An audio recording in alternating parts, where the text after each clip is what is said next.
سورہ ملک کوشش کرو پڑھنے کی ایوری ڈے، اور سورہ یاسین.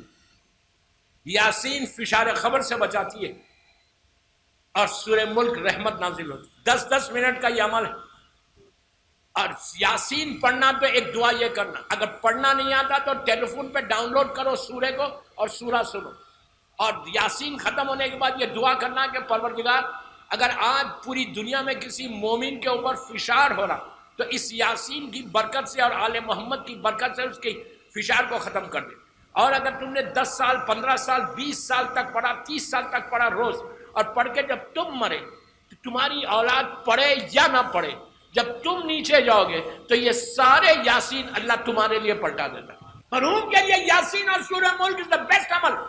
ہر آدمی پڑھے اپنے ماں باپ کے لیے، جس کے بھی مرحومین ہیں قبرستانوں میں جا کے پڑھو، لیکن یہ سلام ضرور، یہ یاسین اور ملک ضرور پڑھو. فشار سے بچتا، رحمتیں نازل ہوتی. اس لیے کہ آج ہم کو کچھ نہیں معلوم کہ میرا باپ، میری ماں، میرا بھائی، میرا بہن، میری رشتہ دار کس حالت میں. ہم نے دفن کیا، واپس آ گئے، ہم کو پتہ ہی نہیں. ہم ریلیکس ہیں، بالکل ریلیکس ہیں. ہم نے اسلام کو گرانٹیڈ لیا. ہم سمجھ رہے بہت اچھے ہوں گے انشاءاللہ اچھے، لیکن یہ ارشادات، یہ اعلانات، یہ حکم بھی معصوم کا ہے. معصوم نے یہ نہیں کہا کہ اس کے لیے پڑھو اس کے لیے مت پڑھو. نو، کوئی جملہ میں ایک جملہ ذمہ داری سے بول رہا. معصوم کا کوئی یہ جملہ نہیں تم اس مومن کے لیے پڑھو اس کے لیے مت پڑھو. نو، امام نے کہا جو نیچے جائے، جو مرے، اس کے لیے پڑھو. رحمان بہت ہی ریکمنڈڈ سورہ ہے کہ اس کی تلاوت کرو. ایون لحد پہ جا کے، مرحومین کی لحد پہ جا کے بھی آپ تلاوت کر سکتے. نام ہی رحمان ہے، اس لیے کہ نیچے ان کو صرف رحم چاہیے اور کچھ نہیں چاہیے. جب تک انسان زندہ رہے ذہن میں خیال نہیں آتا کہ مجھے اللہ کا کرم چاہیے، رحم چاہیے. ہم سمجھ رہے میری اسمارٹنیس ہے جو میں پیسے کما رہا بڑے سٹیٹس کے ساتھ ہے. یہ اس کا کرم ہے جو تمہارے اوپر اتنا سٹیٹس آیا ہے. اگر اللہ نہیں چاہے تو ایک لمحے میں تم رک جاؤ. جس نے دیا ہے ملینز آف ڈالر تم کو ایک لمحے میں لے سکتا ہے. یہ ذہن میں رکھ کے اپنی زندگی کو گزار. امام علی کے شیعوں کے لیے یہ کہ always you have to think about آخرت. ہمیشہ آخرت کے بارے میں بات کرو کہ آخرت کیا ہوگی، ہماری آخرت کیا ہوگی. جس کے بارے میں سب سے زیادہ معصومین نے زور دیا اسی کو ہم بھلا کے بیٹھے ہوئے.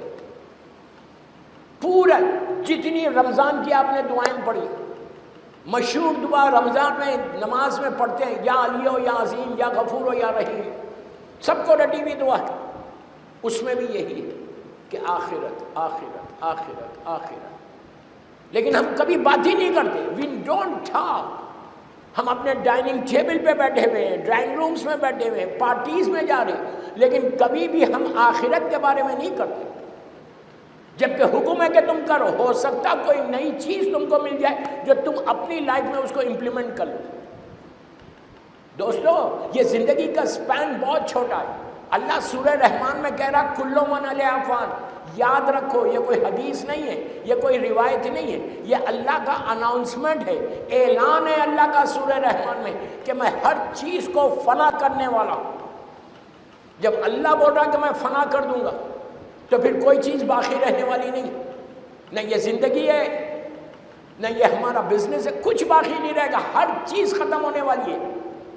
اور میں بار بار بول رہا کہ کوئی روایت نہیں ہے، اعلان ہے سورہ رحمان کا. ہر چیز میں فنا کر دوں گا، اور ایسے فنا کروں گا کہ تم کو پتہ بھی نہیں چلے گا. معصوم کہتے ہیں کہ جب اللہ یہ سور پھونکے گا تو بڑے بڑے پہاڑ روئی کی طرح ہو جائیں گے. یہ امام علی کا جملہ ہے. ہر چیز ختم ہونے والی ہے.